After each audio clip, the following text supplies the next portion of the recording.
BJP की ऐतिहासिक जीत के बाद जहां एक और हर पार्टी में घमासान मचा हुआ है और हर पार्टी ईवीएम में गड़बड़ी की बात कह रही है, वहीं रामपुर बसपा नेता शानी खान ने भी निशाना साधते हुए कहा है कि ईवीएम मशीनों में बड़ी धांधली के लिए चुनाव आयोग भी जिम्मेदार है। इस मामले पर सुप्रीम कोर्ट ने पहले ही संज्ञान लिया था, लेकिन आज तक इस पर भी चुनाव आयोग सतर्क नहीं हुआ। सुप्रीम कोर्ट को बौना साबित कर रहा है आयोग। बसपा सुप्रीमो मायावती ने जो बयान दिया वो स्वागत योग्य है। पार्टियां चुनाव जीतते हैं, हारती हैं, लेकिन बीजेपी जितनी बड़ी अक्सरियत में उभर कर सामने आई है, ये चुनाव आयोग की सबसे बड़ी धांधली का सबूत है। देखिए, ये चुनाव जो है बहुत तरीके के सवालिया निशान अपने पीछे छोड़ गया है। चुनाव की प्रक्रिया, ये लोकतांत्रिक देश है हिंदुस्तान हमारा। चुनाव की प्रक्रिया ऐसी होना चाहिए थी कि पूरे उत्तर प्रदेश की जनता को चुनाव के बाद ये यकीन होना चाहिए था कि ये चुनाव बिल्कुल सही तरीके से संपन्न कराए गए हैं, सही तरीके से चुनाव हुआ है।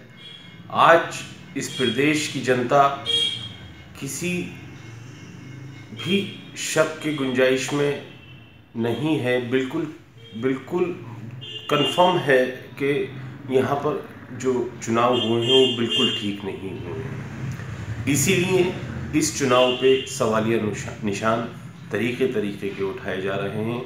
जैसे कि बहुत सारी बातें हैं, बहुत सारी ऐसी गलतियां हैं सामने से जो कि इस चुनाव के बाद देखने को मिली हैं।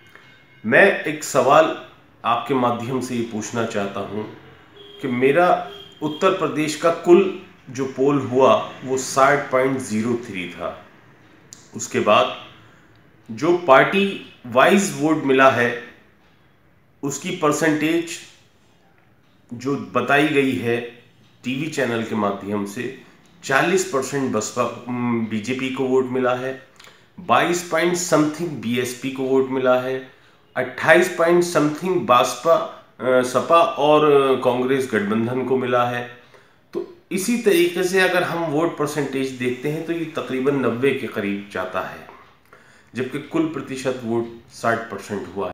मैं ये आपके माध्यम से सवाल पूछना चाहता हूँ इस देश के प्रधान से, इलेक्शन कमीशन से और इस देश की मीडिया से, जो कि हिंदुस्तान का चौथा स्तंभ कहलाया जाता है, कि आप किस तरफ इस देश को लेके जाना चाह रहे हैं, क्या मैसेज आप छोड़ना चाह रहे हैं इस देश के लिए।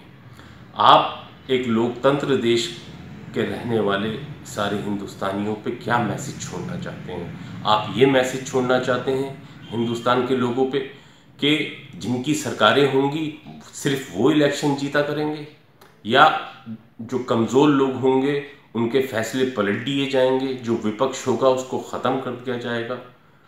मेरी ये मांग है आपके माध्यम से और राष्ट्रपति जी से कि इस चुनाव को तत्काल प्रभाव रद्द कर देना चाहिए और अगले चुनाव की घोषणा करनी चाहिए, जिससे हिंदुस्तान का लोकतंत्र एक बार फिर जिंदा हो सके।